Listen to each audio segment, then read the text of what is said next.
You're up, Commissioner. All right, Bannock County Commissioners are now in session. First item on our agenda is Commissioners' invoices, Commissioners' report, and credit applications. Looked over the invoices and have had all my questions answered. Anybody else?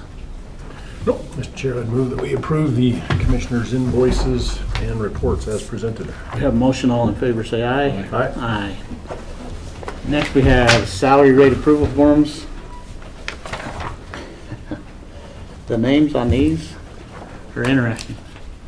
There's 4 names on it across. I said, have we got 2 people or 1 person or what the heck?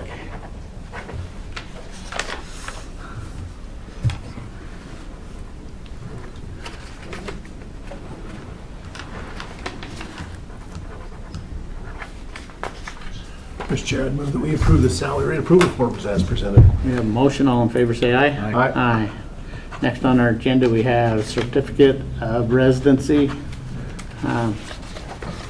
Just something, and you may not know, or we may have to look it up. I was just wondering, with the governor's new process of $8,000 going to students, if we're double dipping in the process, what's the requirements for? You would have to ask Carrie. She's Carrie, getting out that's what I so don't thought. deal with it anymore. And I was thinking about that on the way up here, and I think those are 2 completely different pots of money is where they're coming from. So it'd be like applying for scholarships in 2 different places. So, like I said, there potentially could be, but I just thought, when I was looking at them, not that we'd save money anywhere. But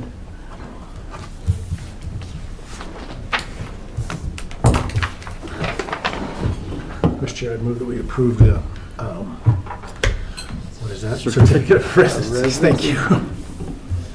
we have a motion. All in favor, say aye. Aye. Aye. Well, Brian, we'll let Max listen to you. So, Okay. Mayor Blad, please.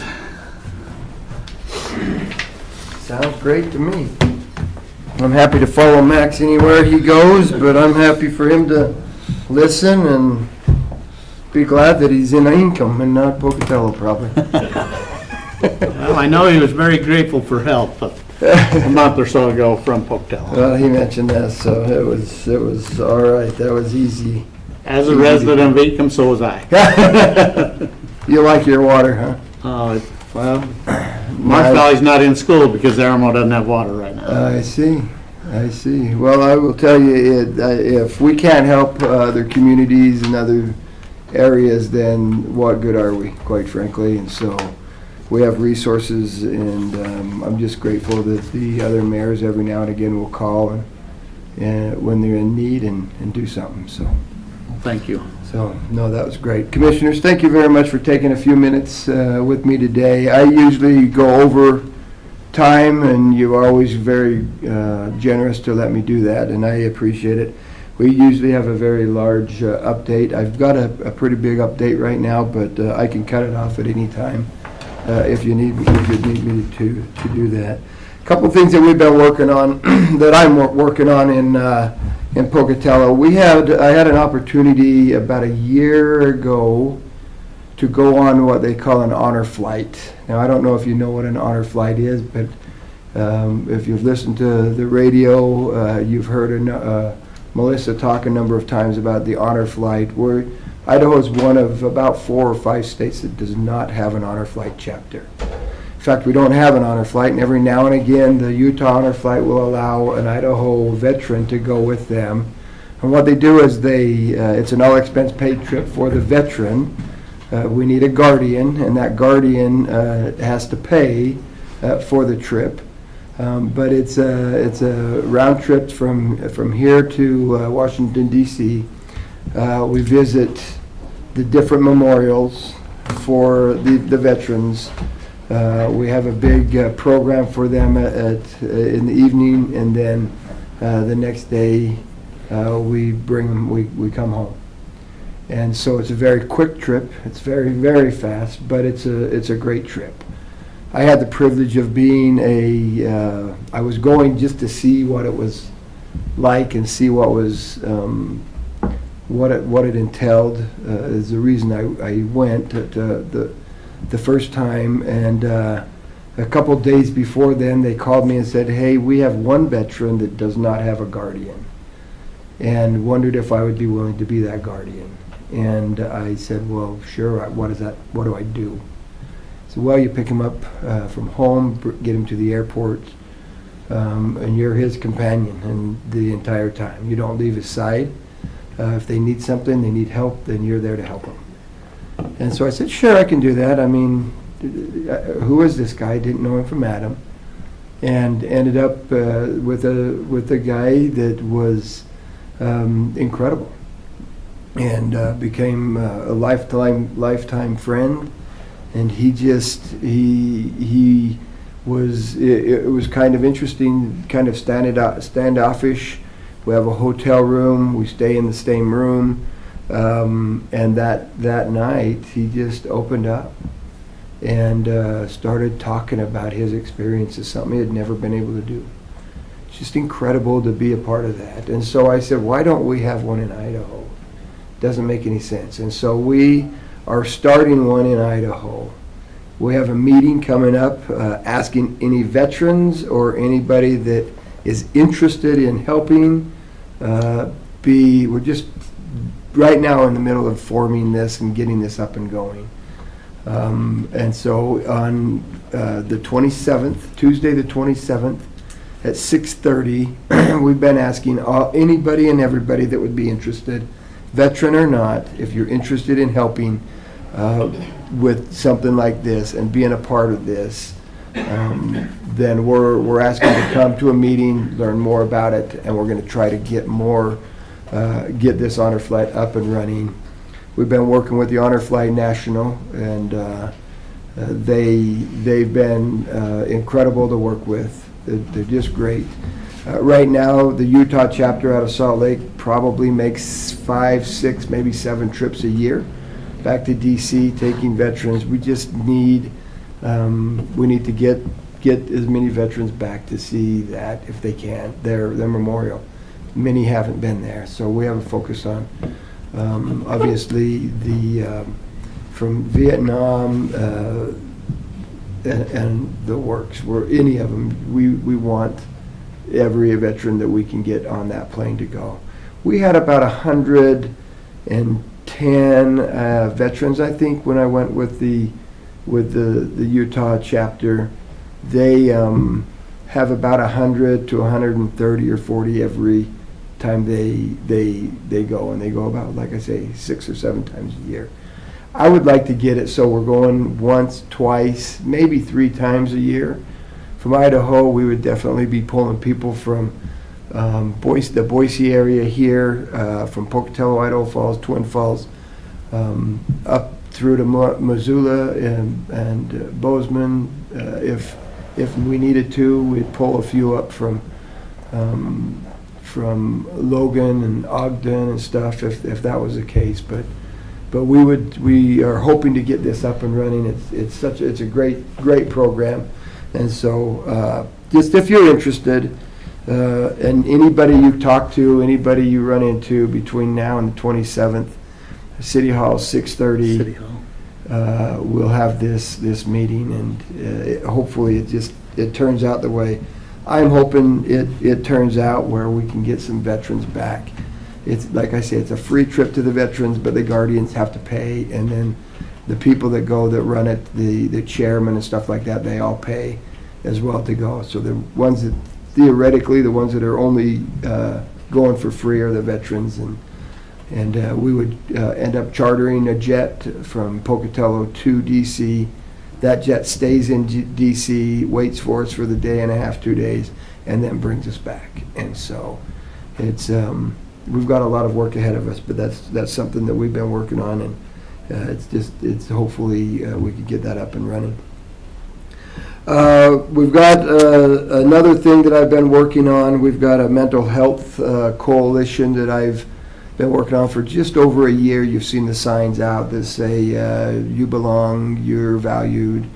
It's one of those campaigns that I started about a year ago with the help of Kind Community and a number of other people, that we've been able to just try to curve this mental health crisis that we find ourselves in the middle of. Something that I honestly don't understand that much, but I know it's a real problem and a real concern. And so we've been able to do a number of things. We've had a number of community members that have donated money for that campaign, and we'll continue to do so. So we've invited Todd to come and be a part of that, so he'll be coming to those meetings as well. And so that's a really good thing that we've been moving forward with. A lot of people, Monday, I'll just go over this one. Monday, we have our Welcome Back Orange and Black. Idaho State University starts Monday. That will be at Lookout Point. I don't know what time it starts. 4 maybe? 3 maybe? Let me just see. Monday the 19th. Is Monday the 19th? I think it's Monday the 19th. Monday the 19th, we have it. It starts at 4 o'clock. There it is on my schedule, 4 p.m. Lookout Point. And we would love to have you there. We'd love to have you recognized when you're there and stuff, and invite the ISU students back into town. I believe School District 25 starts on Wednesday, I think, maybe Thursday. Wednesday. It starts on Wednesday, and so because ISU starts on Wednesday, it's a weird time. I don't know why we're starting so early, but we'll be closing our aquatic center at Ross Park, the pool and the slides. This Sunday, we'll be closing them so that the students and stuff can be ready for school and go to school. So it's a weird time to start school, I think, but usually we're about 2 or 3 weeks later, but it is what it is. And so we will be closing that. That's what I'd heard last week. If we go a week early, we're going to be in the middle of the Bannock County Fair. Yeah. Kids will be in school during the fair. Which is really weird that that's the case. I'm looking at this. I want to say we have a ribbon cutting coming up for our pickleball courts that we've purchased, or that we've built. Pickleball court ribbon cutting is the Tuesday the 20th at 10 a.m. We'll be opening our pickleball courts. We will have 5 pickleball courts that will be open to the public. All 5 of them basically will be all access courts, and so anybody and everybody should be able to play on those courts. And so that's another thing that we've got coming up here in town. The Center Street underpass has been a hot topic. We can point our fingers at just about everybody, from LTAC to the city engineers to the contractor to the Union Pacific. We can point our fingers everywhere. I finally got fed up waiting. What we were waiting for was flaggers from the railroad to be on top of the bridge while we were working underneath it. I'm not exactly sure why we needed flaggers there. The railroad, the local people here didn't think we needed flaggers either. And but we had to wait, and it was 90 days of waiting for a flagger for us to get here. Finally, the flaggers got here, and the local people said, we don't need them, we don't want them, and sent them home. And so I kind of lost my patience at that point and said, we're opening it back up. And so they've been doing a lot of work down there. We got a road base back down. We are paving it today, I believe. It's being paved, and will be opened up Sunday morning. We've been asked to keep it closed instead of opening it Saturday. We've been asked to keep it closed so that because they have a block party Saturday night, and they didn't want to open it and then close it immediately and then open it again. So it made sense to leave it closed until Sunday, but Sunday that Center Street underpass will be opened. And we have not been able to complete the project. And so next spring, we will close it again and complete the project and then get it back open. But it should be run a lot smoother and a lot better to the next time. We won't be waiting for the railroad to give us flaggers that they don't want and we don't want. So that's where we are with that. Oh, next spring, when we close it back down, we're hoping to be able to remove the Monarch building as well while that is closed, so we don't have to close the street again, so we can take that building down. It's something that's been an eyesore for an awful long time, and the owners have just not been able to get the resources to remove it or to rebuild it, and so we're working with them right now to have that donated to the Pocatello Development Authority, and so that we can get that removed down. So we'll see how that goes this spring. So the Center Street underpass should be open this weekend after the block party Saturday night. So what time do you think it'll be open? Well, theoretically, they could open it at like 11 or 11:30 Saturday evening, but I'm going to say Sunday morning. Like 6 a.m. or something like that? I would say, just to be, I'm going to say noon, but I'm going to guess it's opened at 8 or something like that. And they'll probably remove all of those barricades. I just don't want to say, yeah, 11 o'clock at night, you can drive through there and have somebody go down there, because I've received enough phone calls about that. And so if I say noon and it's open at 11, great, but or at 8 or at 5 or whatever, I'm hoping to have that open a lot sooner than noon, but I'm not going to give you understand. It's a great question. Yep. Well, just can't do that. Couple other things. ICRIMP, I am your representative for ICRIMP, and ICRIMP's had a number of increases, and we've had to pass a number of increases along to all of our members. A few years ago, ICRIMP got an increase Friday afternoon of 220% or something like 320% something. We found out Friday afternoon, and it was effective Monday morning.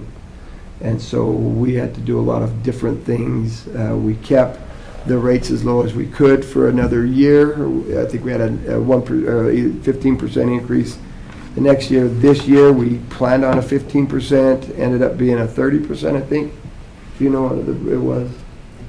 It was a large percentage increase. And next year, we probably will be in that same boat, another increase of that sort, to try to get back to where we are. We've got to do what we can for the program. We're doing a number of things right now that hopefully we don't have to, but I would, as you plan your budget, here I am, Johnny Raincloud right now, as you plan your budget, I would be preparing for another increase that's about like that, just simply because we just don't, the insurance industry is crazy right now, and we've had a lot of major losses, and those losses have affected us. And unfortunately, the Mideast and the Midwest has had a lot of major losses, and the reinsurance companies are all there. And so the bridge where was that, in the East Coast that was hit,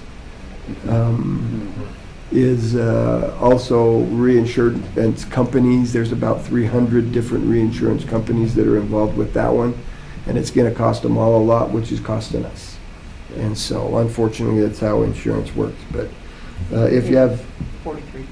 what? I think we did a 43% or something like that. This year? No, I don't think so. If you did that, it was high. I don't think it was that high. I'd be very surprised if it was that high, and I'd like to know if it was, so I could do some work on that. I don't believe it should have been that high, but I think that's what the school district was. I don't think we was. Yeah, the school district would have been were up there. 43 or something like that, but I think you should have been 25-ish. I want to say the counties, we tried to keep the counties at like 10 or 12%, 15%. and the city's about 20%, and then we ended up having to go up to like 22 or 3% for the counties, and cities about 30%, 33%, something like that. And I know school districts were a lot higher. But school districts were a lot higher. There's a big risk with school districts, and they cost a lot of money. So that was that. A couple good things though. I've been talking Johnny Rainy Cloud here, but we've got a number of things here in Pocatello that are great. We have been able to. We've got a grant writer that has just been doing incredible things. We just received a $16.5 million grant for our South Fifth corridor down there to put infrastructure, water, sewer, and different infrastructure, different things down in that area. That has a zero city match, and so there's $16 million there. We have an $8.5 million grant for a Terry First project that also has a zero city match, and that is to try to make a safe pedestrian way to get from Idaho State University to our downtown area. And so we'll be doing some work on that. That should be happening fairly soon. We should be starting that. We have another $8 million grant that has zero city match that is at Craft Road, Craft in North Main. We will be putting a light and intersection there to make that safer for people to travel and cross the North Main Street.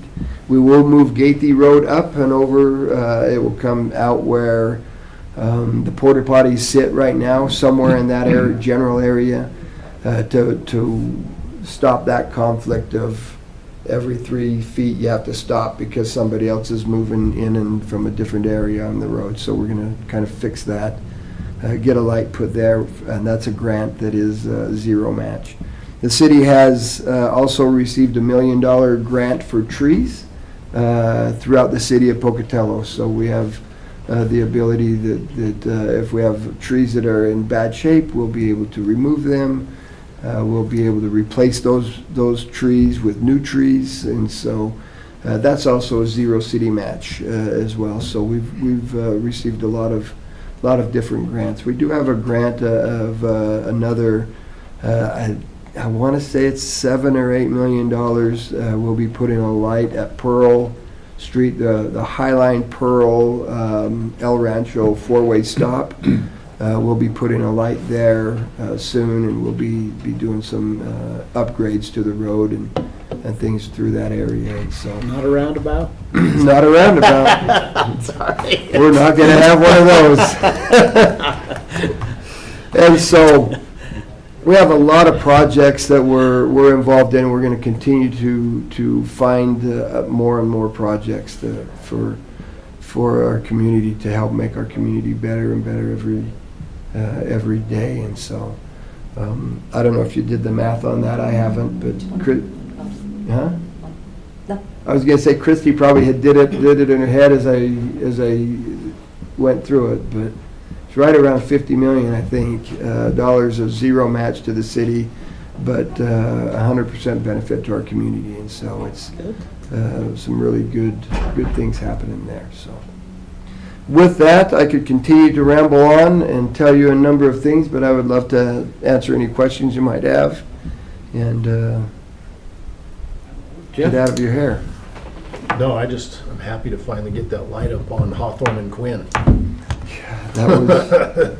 Thanks for bringing that one up. Yeah, that was. But you got it done. You got it over the finish line. Finally, what a train wreck that was. We had two bad deals going on. That was a bad deal. We had to order those light poles, Right. special order them, and that took forever to get those in. We finally got those in, went and put them up, and realized, and Idaho Power looked at it and said, "Wait a minute, the power lines are too close to the thing," and they had misread the plans apparently, and so we had to stop everything in mid-progress so that they could figure out what to do with their line. Yeah. Paved a brand new road, paved and everything, and then they ended up cutting a hole through it so they could put their power lines through. And we said, "Look, there's a lot of stuff down there. You might not want to do that." And they said, "No, we want to." And they got halfway through it and went, there's a lot of stuff down there. Maybe we should have done something different. But it's done It is. It's done. wonderful. and working. So thank you for bringing that up. It's Yeah. wonderful. Thank you. Thank you for seeing that one through. Yeah, absolutely. John?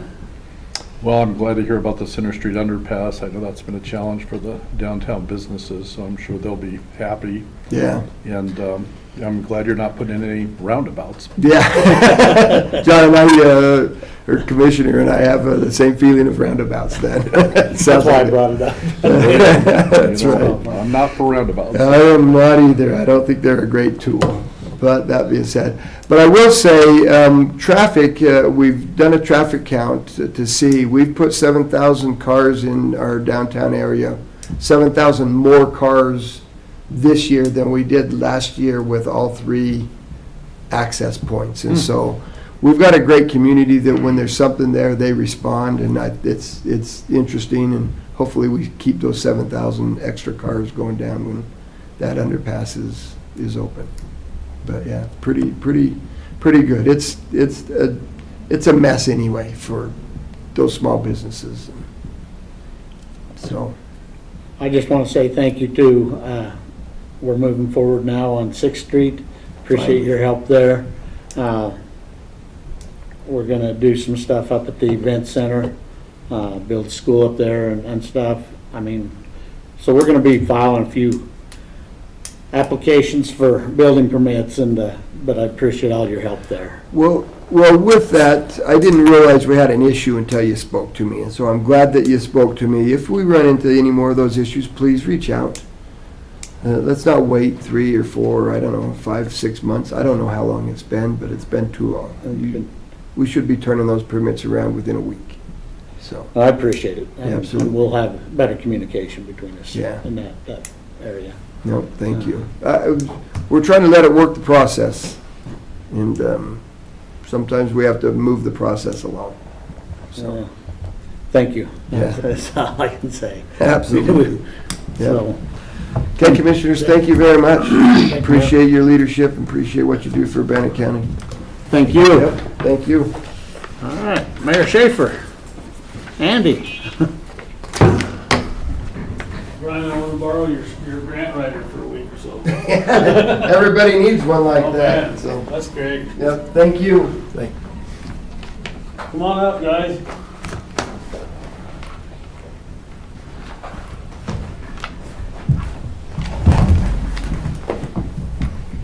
Good morning. Introduce yourself. Thank you. I'm Mayor Max Schaefer. I'm Andy. Andy Solomon. Kyle Burmester, Public Works. All right. We asked for this meeting with the commissioners to do some more paving with the county crew. They've done some overlay for us before, and you can really appreciate the cooperation between us and the county road crew, and hope that we can continue to have this mutual working relationship with you. We have a pretty bad road coming off the Dugway there by the cement plant. It's alligator pretty bad, and of course the county roads end where the Y comes together at the top there.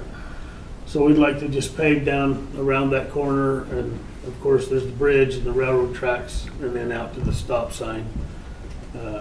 I guess you guys probably have a lot more knowledge about what goes on with the railroad. I've never interacted with the railroad, but I suppose you know where the line is that the railroad does their part, and Yeah, and it's kind of like Mayor Vlad was saying, that's a fun thing to do, and you have to have their flaggers and everything, so we can look at that when we get to it. I was just kind of looking at that we would go up to the tracks, but we'll have to look and see what you want to do. there's that little patch on the north side of the tracks, from the tracks out to the stop sign. Some of that's concrete. Do you overlay concrete? You can, yeah. Okay. So, talking about that stretch of road, has Stangers talked to you at all about hauling down that way? No. I went up and introduce myself to the manager of Premier? Idaho Materials Handling. They were stacking that wrap, the grindings off the interstate up in the quarry. And I went up and talked to them and had the guy ride with me and tried to shame him into giving us a really good deal on paving that road, having them pave that road, and he never got back to me. I was hoping they were hoping to have an active quarry, and Stangers were gonna have this active quarry that we might get them to help on the paving of this road, but he didn't bite. So that's as far as I took that. Okay. That's another story, but Yeah. anyway, I just, as that's being paved, I don't know what direction, we don't know what direction they're gonna go, if they're gonna try to go down Portneuf or come back through Inkom. Yeah. Well, I think the port will probably force their hand to come back through Inkom if they're going west out of Inkom or north on the interstate at all. Most of the time, the port will make you take the route that sends you across the scales. Okay. Yeah, so they could be using both. Yeah. Okay. Concerns? So, no, well, I've talked with Mayor, we're gonna be paving, well, we're paving down south right now. We'll add that in as we come through. It's not a very big section. We'll have enough time to do it before we start doing our stuff here. So we had the time, and I just kind of made it that we have kind of an estimate on cost because of the tracks and all that, so we can look at that as we get to it, whether we're gonna do something there or not, kind of thing. And then normally how we do it is it's just the cost of what our equipment and man hours is, and then the cost of the oils. And the cost of the oils to make it clean for us. In the past, we've had them just pay directly to the asphalt company. We have it separated out on our bill, and then they do a check to the county for the labor and equipment. We did Rapid Creek, what, a year ago, 2 years ago? 2 years ago. 2 years ago, and it seemed to work okay. I mean, if you don't have any concerns, No. John? Anything? Christie, you got any concerns with this? No, Bobette will provide us a copy of the invoice when Yeah. she submits it to Inkom, and then they'll just pay our office directly. Okay, no, I don't have any concerns. Chip? No, I like being a good neighbor, so if we can help. Awesome. Thank you so much. We looked at the whole thing and where we redid Main Street last year with the sidewalk project, we was gonna have them maybe overlay that, but Kyle looked at it and said that if we hold off a year and just chip seal all of Rapid Creek and Main Street together as one, it would be a lot cleaner, easier job to do that all as one. So we'll probably be here next year asking for a chip seal permission from you too. Yeah, I think that's a better deal than, especially if they're gonna do that bridge. Yeah. I mean, who knows? Who knows how that'll go? But be better to do it all at one time, I'd say. There. Okay, a motion on that one? Mr. Chair, I'd move that we approve the request from Inkom to use Road and Bridge to help pave the road that, as discussed. A motion, all in favor say aye. Aye. Aye. Thank you, Commissioner. Appreciate that.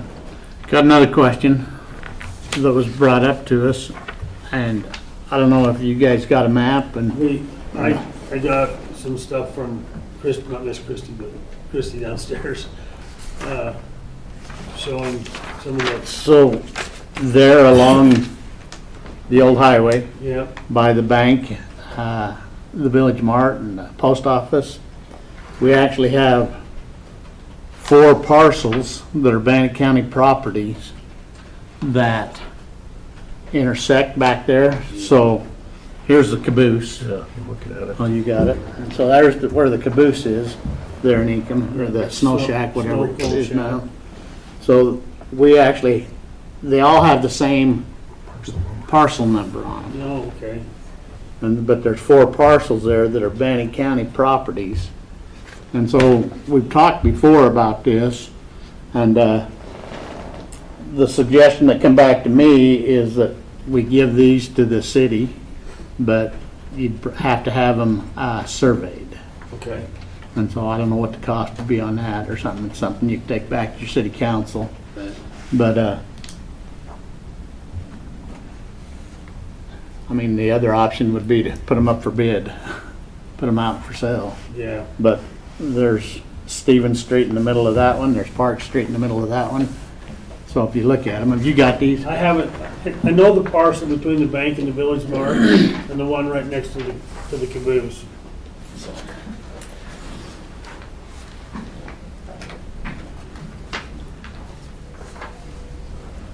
So this is, Stevens Street.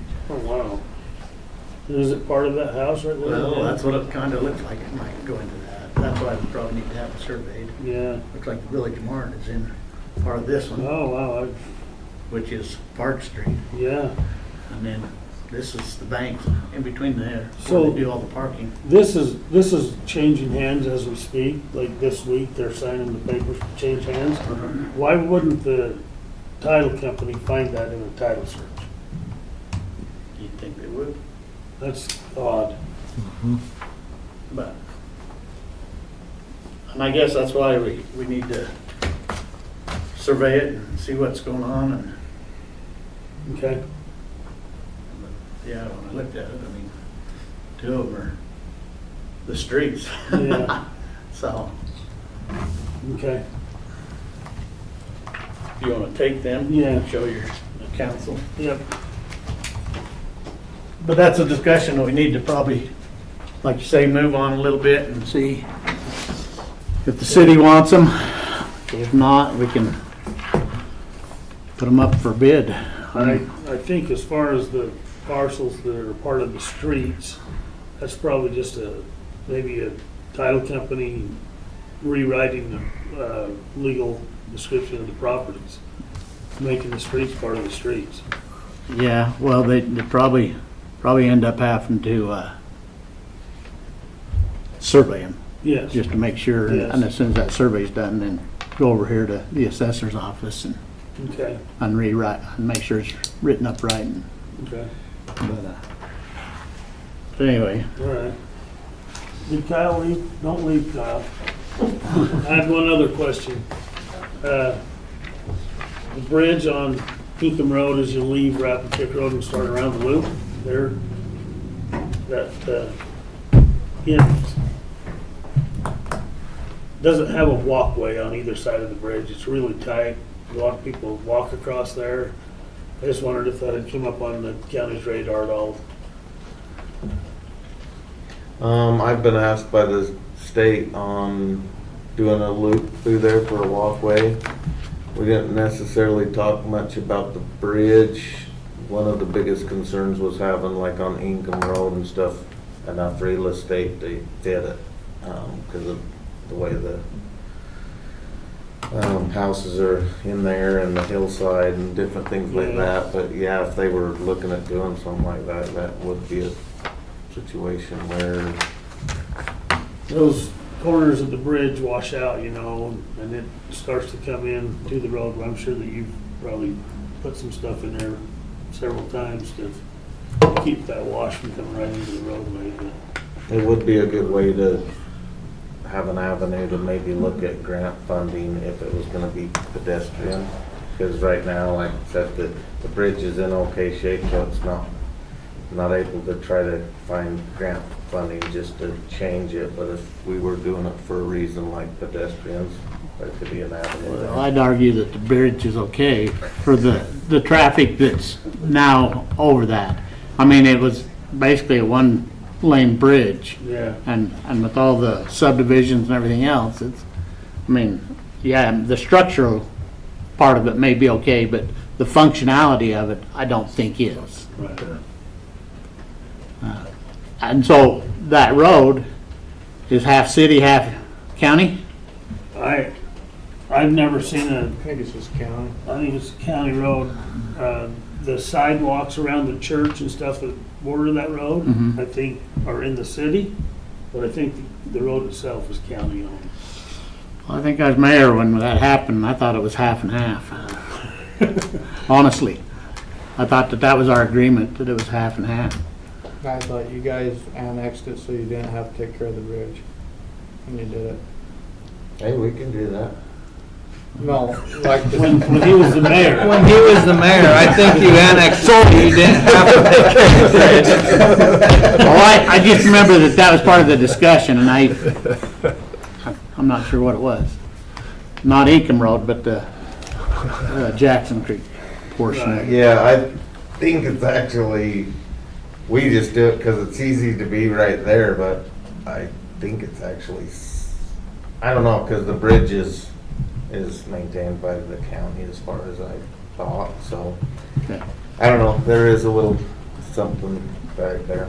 I can't, like I say. I don't know if there's such a thing that if multiple agencies apply for a grant together, if they have a better chance of getting money. Is Al still in here?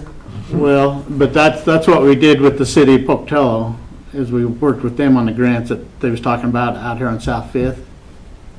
They come and met with us. Yeah. Because they hadn't annexed that in yet. And we worked with them.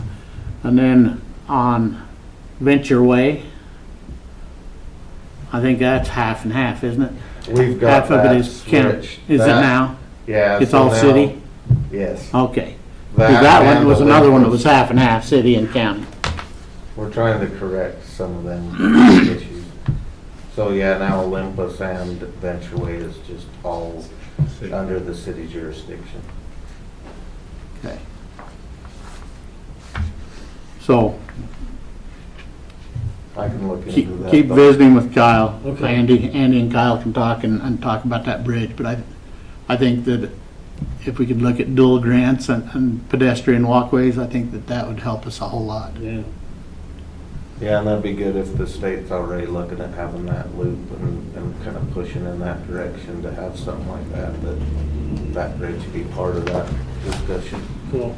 I'm talking about the bridge right there by the cement plant. It looks worse than, Yes, and that is a city, that's part of this roadway that they Yeah. overlay. It's needed replaced for a long time. USGS was just out there, they're putting a new reader on that bridge to give a flow in the river at that location.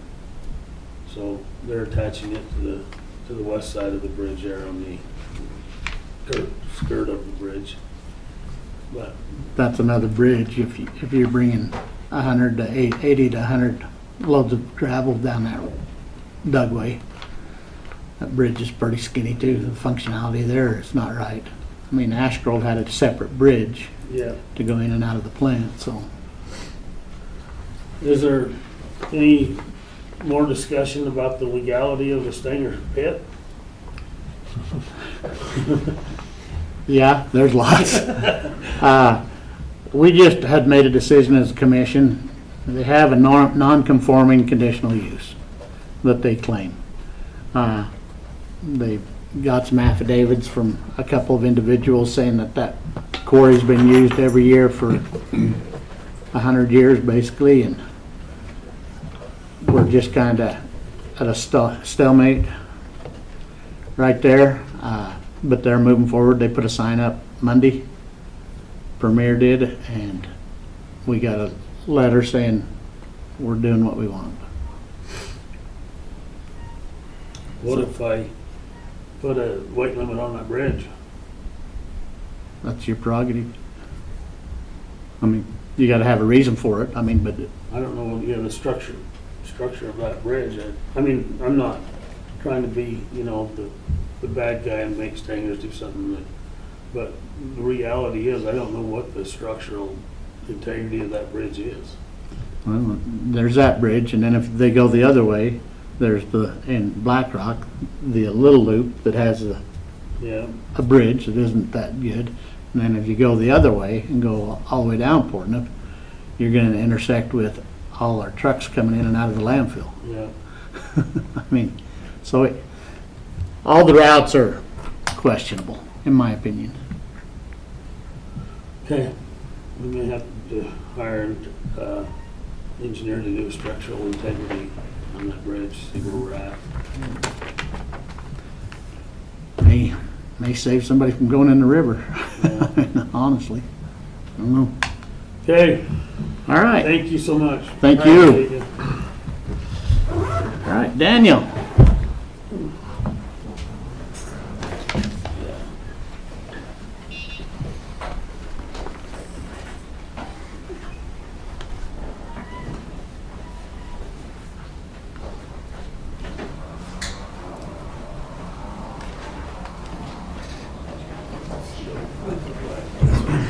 Good morning. Good morning. Dan Kennel, Facilities Director. Parker Blatt, maintenance tech. Parker's been with us for a little bit, and I wanted to bring him in and introduce him. He says Parker Blatt, and doing a great job, and happy to have him. He's starting ISU next week, and he takes care of a lot of our exterior maintenance work, and he did have a little update for us. We had a little mishap at the village, so I'll let him go first. Yeah, so over at the village, Stanley Yelnats and his crew over there have been digging a couple holes because down deep below in the surface, how far do you say? Maybe 6 feet deep. maybe 6 feet deep, yeah. We had a sprinkler pipe burst, and they couldn't exactly figure out where it was, and so they had a couple holes all around, and it turns out to be under the sidewalk. So instead of tearing the whole thing up, they just dug straight through it and pushed it in there. So it's all back up and running now, and we need a little work to make it look better. For the most part, it's all good. Yeah. We'll go in and touch it up a little bit, make it look like it never happened, but they just put a new line in there, and it was just the easier way to go, so we don't have that problem ever again. So. Good. But glad to have Mr. Parker on the crew. On the rest of the updates, we're kind of all over the place right now, getting ready for the big projects to get started. I did submit the building permit application for the annex this morning, so you should have something in your email. They do have a new tracking software, so that was our first try at that. And it seems like I like it better than the old one, so Good. hopefully it goes smoothly. I did call the building department as well and let them know it was coming, and attached our engineered drawings to that application. So if we don't hear anything in a week, I'll call Blatt again. Yeah, I'm letting you know. I just heard that. Being an interior remodel, I hope it goes smooth. So there is that. The state of Idaho is here today to do a certification on 2 elevators. I was mistaken, it's not the ADA elevator, it's the old small one. Oh. And then over at Elections are doing that one. They don't want to sync all 3 up on the same day, I don't know why, but so they'll be doing that this morning. Ashley's over there helping them, and the alarm guys here as well to assist, and Ashley's taking care of that as well, so. be That's a good to- 5-year. Yeah, it's the 5-year test.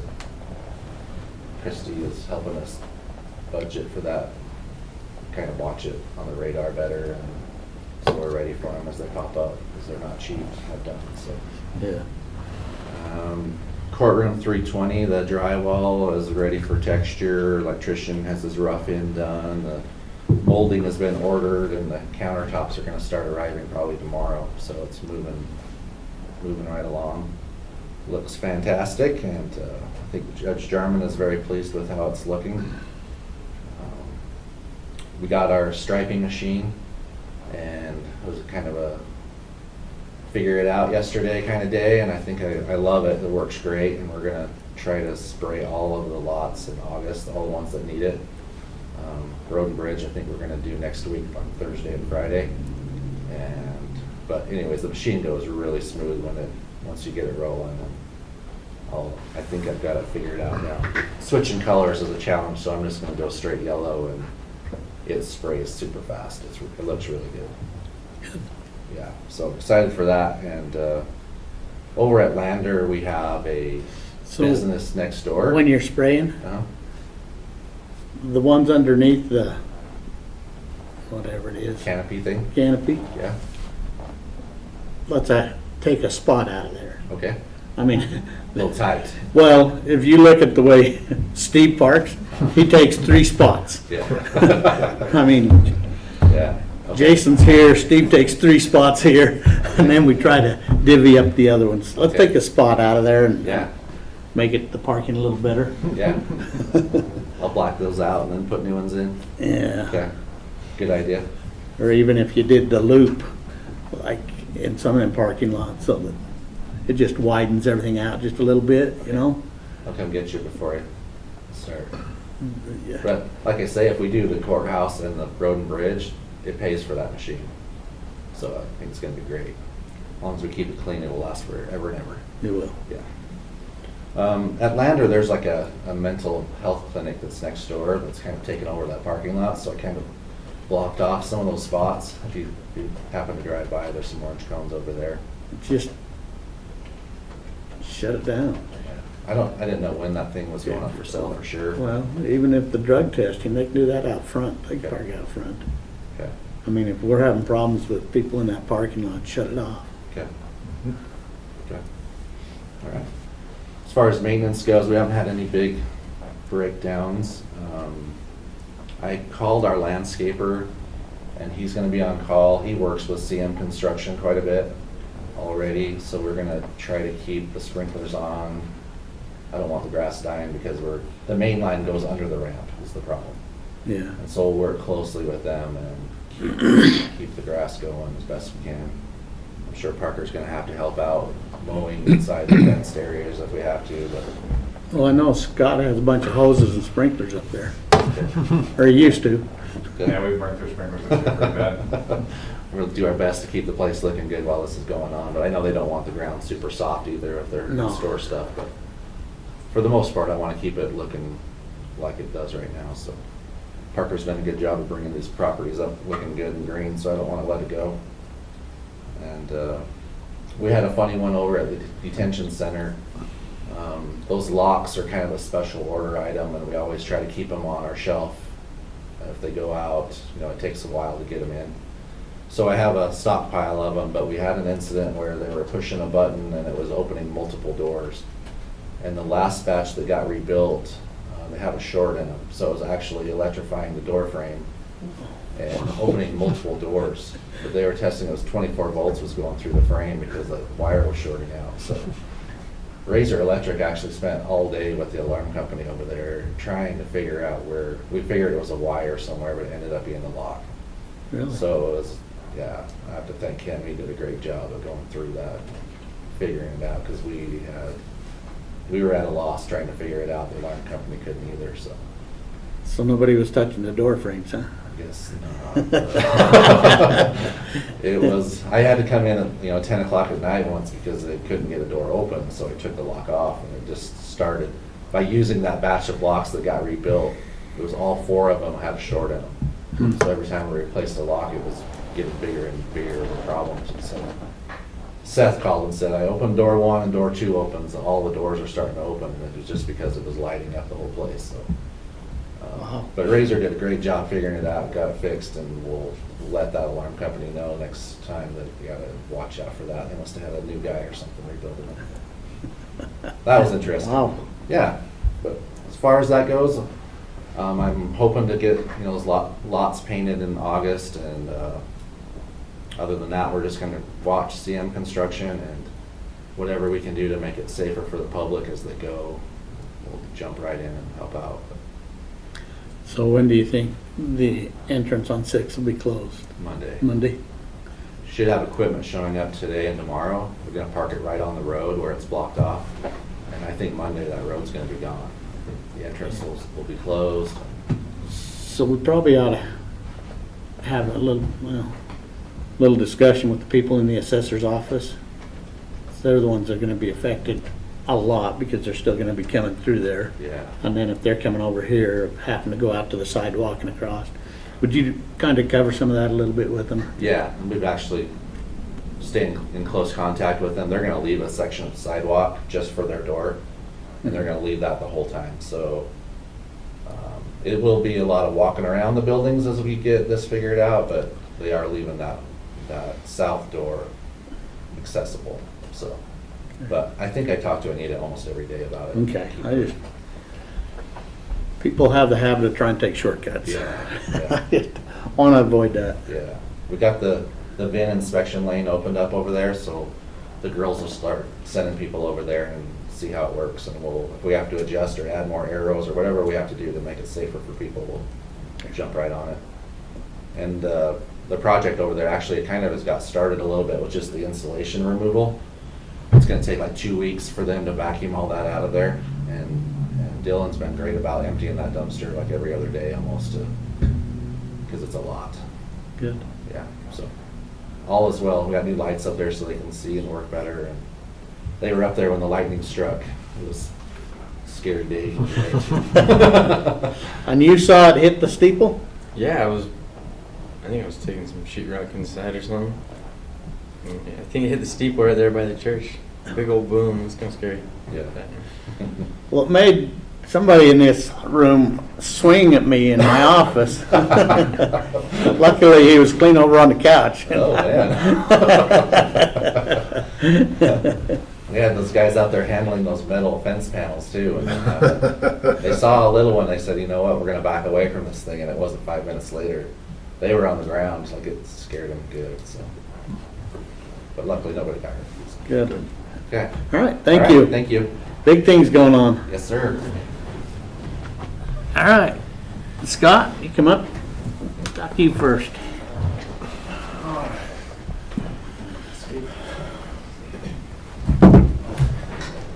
Good morning, Commissioners. Scott Crowther, Veterinary Director, Business Manager. If you've been at the Wellness Complex in the past couple of years, you've noticed our broke down grader that's just sitting out in front of one of our arenas. We've been trying to find a solution for how to get rid of that thing for a long time. One of the issues we have is so when the motor blew, that's about nearly a $50,000 repair just to get that going. But everything in that is supported by the hydraulics. So the blade, the rippers on the back, and then also the drive line. So we can't move it. It's stuck there. And we were looking at a way to maybe just get rid of that thing altogether, cut it up and just throw it away, because in order to get that thing, or just scrap it out, I should say. But I was talking to Kat about doing maybe a little trade for equipment. They said they would be willing to give me $8,000 in credit for that towards another piece of equipment. We talked to them about getting maybe a box scraper that would fit on our backhoe so that we could grade snow in some of our gravel parking lot areas, like where the horse trailers come in to put the park horses, or to up on the top where the high school kids sometimes park with that agreement. So I'm asking permission to disposition of that vehicle that way, rather than having to take time and labor to cut it apart and try to find a way to haul it out of there and just to scrap it out. So, Any concerns? Nope. Buddy, any concerns? Kyle? John? Nope. Do you have any identifying items on that grader so that I can dispose of it? I will see. I think it would be. Do you have that now? The VIN? We'll get you that. Yeah. I'll need to remove it from assets. Okay. Mr. Chair, I would move that we authorize the exchange of equipment as requested. We have a motion. All in favor, say aye. Aye. Aye. All right, thanks. Now let's go with this other discussion. All right, everybody else, come on up. Mr. Chair, I requested this discussion as a means of trying to help our departments be a little bit more efficient pertaining to rental items that they go through. And the purpose of the discussion is to, if possible, come up with a procedure that gives everybody a measure of comfort and oversight that we feel is potentially necessary, but also to expedite the process for the departments, specifically those that have reoccurring rental agreements. Like Kyle has a crusher every year that he rents for 30 days. Dylan has some stuff that he rents, and I know Scott has a lot of rentals, and so does Dan.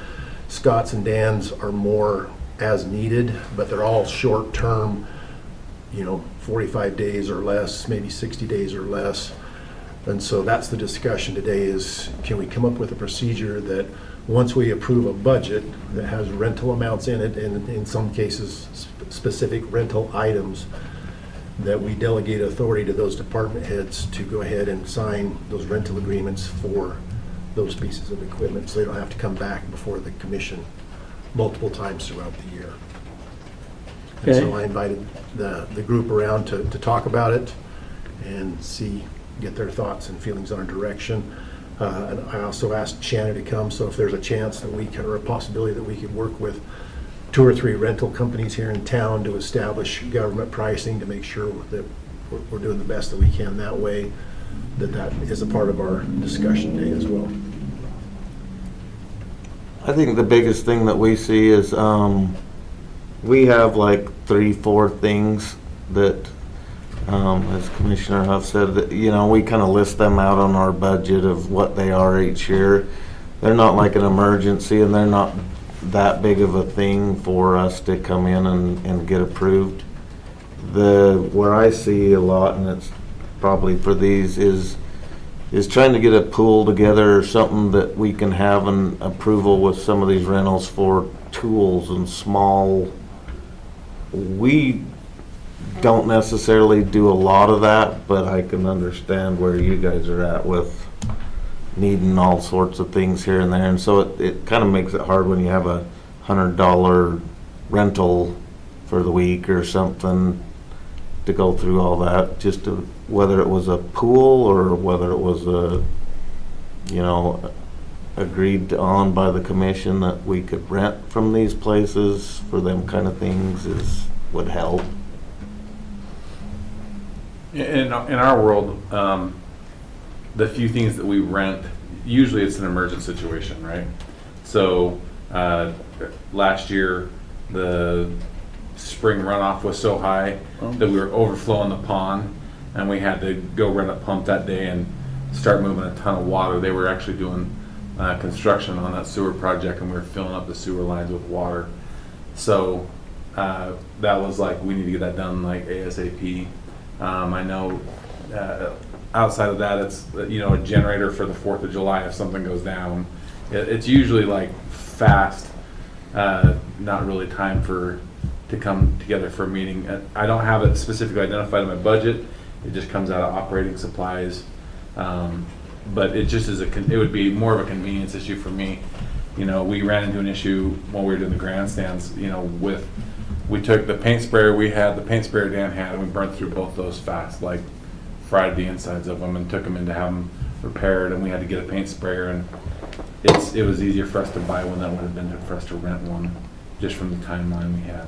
So, and it wasn't a huge purchase, and we had the money in that line, so we bought a paint sprayer. And so something like that, maybe I would have explored trying to rent one rather than buy one, but we've got plenty of projects that need that paint. But yeah, and I'm a lot like Public Works. Most of the stuff that we rent is going to be pretty well thought out. Come sit down before you guys when we do the budget and discuss when and where, what kind of machines they're going to be, how much we're going to use to rent. Typically, we don't have any super emergent things come out, but I can see how that would be beneficial for the tools and stuff for sure. I probably have both, the construction part of it with a man lift or something like that we can plan for. But sometimes we get in emergency situations when we might need a snorkel lift or tools, and that way, it's kind of a rush thing. But I just use my building repair line item, and I don't do a ton of it. But like I say, when we do need it, probably half the time it is an emergency. So. we did rent that last year with the indoor arena when we noticed the bolt sheared off, and that a massive support beam, came undone. We had to go get a snorkel lift like that day, have one delivered so that we could make it safe for people to use. So And then what about your concert series and stuff like that? typically, most of the equipment that we use in our concert series is donated. And so it's part of a sponsorship package. And the same thing is with the 4th of July. So in the 4th of July, the generators are part of the sponsorship package. But then we might have more vendors and not enough generators capacity, and we're kind of stuck at that point. We have to to find a solution to that. We haven't had that issue on the concert side as far as an emergent rental issue, but because we have a pretty good sponsor relationship with Western States. John, thoughts? Christie, you got any issues you want to bring up related to this? Depending on the equipment, it has to be added to insurance, so somehow I need to be looped in. Okay. Otherwise, if we're getting equipment on a Saturday and it's not insured, usually ICRIM's pretty good about covering it, but if we don't get it added, that could be a liability that So we just need to make sure somehow you're in the process. would be nice. Okay. What equipment would that fall into the insurance thing? I would probably say anything like tools and stuff, probably not. I need to check on your sponsorship where you're getting generators, if those should be added, because they've not been. But definitely the heavy equipment, scissor lifts, high boys, those things. So like the pump that we had to get for the pond. That probably should have been insured. And that is not a little pump. I mean, that was a big Yeah. piece of equipment. But I agree. It's just a I matter don't of- think I was updated on that to add the insurance. And I guess that's part of maybe the contracts or whatever, is what liabilities we have and what are part of the rental agreement, the insurance end of it. I mean, that's something probably we need to talk to Brian and stuff and see in these contracts that we have. A lot of places around, like United Rental, Western States, even the place we got the pump from, we had rented and had accounts set up with all those places, and so it was easy to, from a billing aspect, it was super easy for us to kind of go through that. But like we said, if those were kind of vetted out more for the insurance piece too, that'd be helpful. So, I mean, like the pump is what I'm kind of looking at is how quick does ICRIMP need to know about it? I mean, I could send it the same day. So if they notify me and give me a copy of value, what it is, where it's going, that kind of stuff, send me an email, I send it to the insurance, and then when you return it, I need to know so we can take it back off. Are you the one that handles that, or is your I have office handles it? 2 people in our office that do it, just so Okay. that we've got coverage.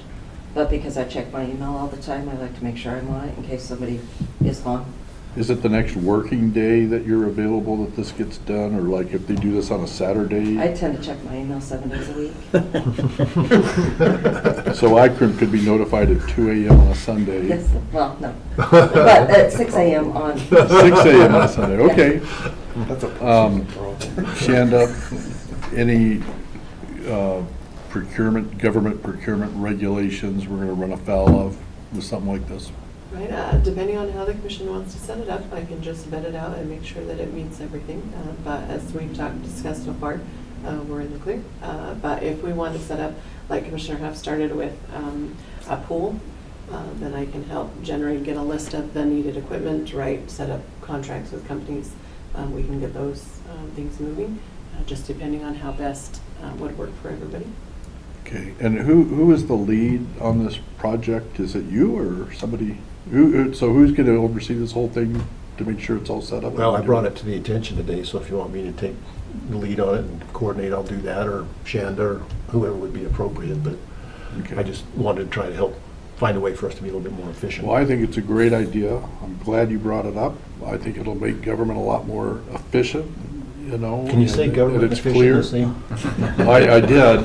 Maybe we should edit that part. Okay. But, yeah, no, I think it's a very good idea. Get the procedures in place and make sure we're not running afoul of anything here. We're covered insurance-wise, rules-wise, and so on. But I like the Big idea. equipment, we could still run that through the commission. I think that's a big liability. But for the, maybe you could set a dollar amount Yeah. for what doesn't have to go through. So, And then also in the situation, if it's an emergency, I think these guys ought to be authorized to get it done, Yeah. which I'm assuming you're going to do anyway, which is good. And then you just ratified it. In the past, that's what we used to do, but so for the big equipment, what are you referring to there, like the pump or the grate?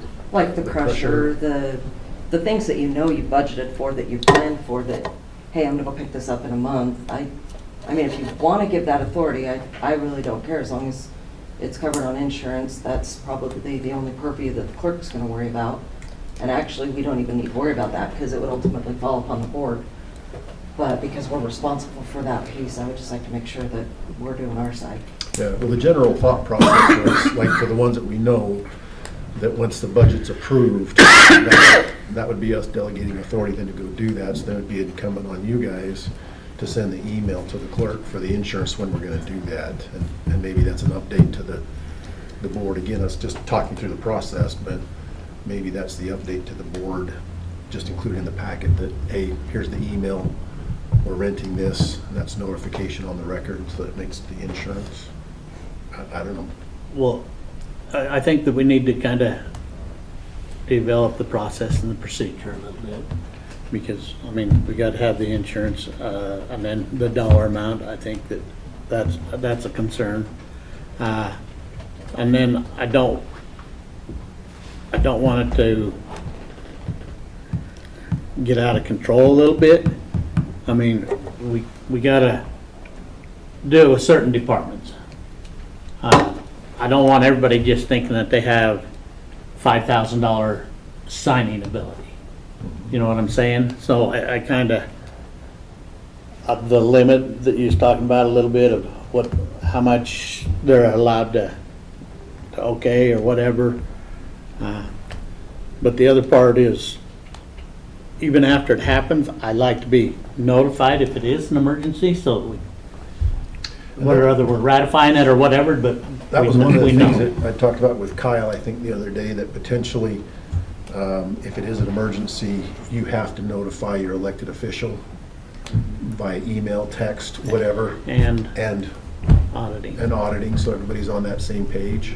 But if we could do something like that, and then I know we've ran into situations where, like, commission was out of town, and so we had to try to figure out how to run it to them or something on it, you know, kind of thing like that. If we just notified and were able to sign and notify everybody, that might help in, if a situation came up again like that, And what I'm kind of leading a little bit to is like the change orders and stuff like that.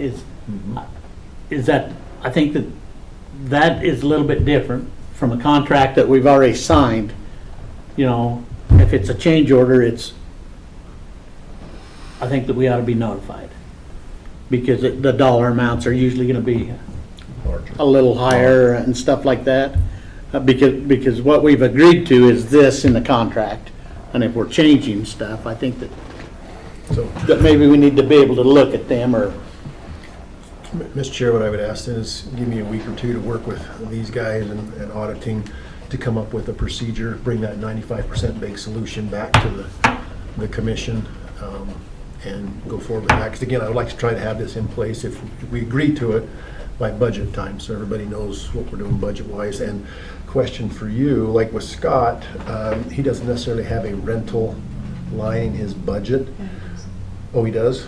Oh, okay, and Dan has one as well? Okay, all right. Now, one of the check safes was potentially saying, okay, if you have arbitrary number $10,000 in your rental line, that's kind of your cap for the year. And if you're gonna go over that, then you gotta come back to the commission to talk about that before you reorder things in your budget. Some of those things on the rentals and the putting like a price limit on there, that's tough. The situation dictates, like the one where we had the indoor arena coming down, that lift, the only lift we could get up there with, I think it was $4,000 a week or something like that. The pump was, I think the pump was a couple $1,000s a day. I mean, it can get really expensive really fast depending on kind of what's going on. And that's not done obviously that's not done in a vacuum, right? We try to notify people. For us, notifying your chief of staff might be the best option, because we can't call everybody and get individual approvals, right? We've got to just kind of get just a notification level on that one. Well, and I'm going to go away from the chief of staff a little bit on that. Okay. Because out of the three of us, one of us are usually available. That's just like the pumps. John signed once, and I think you signed once, and then we come in and ratified them later. Okay. I mean, so you don't need full approval, but if you talk to one of us, I would rather do that than. But I like Jeff's idea too, and you're talking about, okay, so you got $1,500 a day rental, so you rent it for 2 days or whatever, that's limited. If it gets more than that, then you're gonna call one of us anyway, Yeah. is the way I kind of look at it. I mean, if you're gonna be extended out there for a month or 2 months or whatever, it no longer becomes an emergency then, it's That's gotta go. operations. Yeah. So with that then, again, I agree with that. John, any concerns with that? No, I think this is great, and, yeah, I'd say move forward and get we're having these discussions, talking about realistic scenarios. I'm sure you guys can come up with the parameters that make sense. okay. And I don't particularly want these guys having to come in here for $100 rental or something like that. Okay.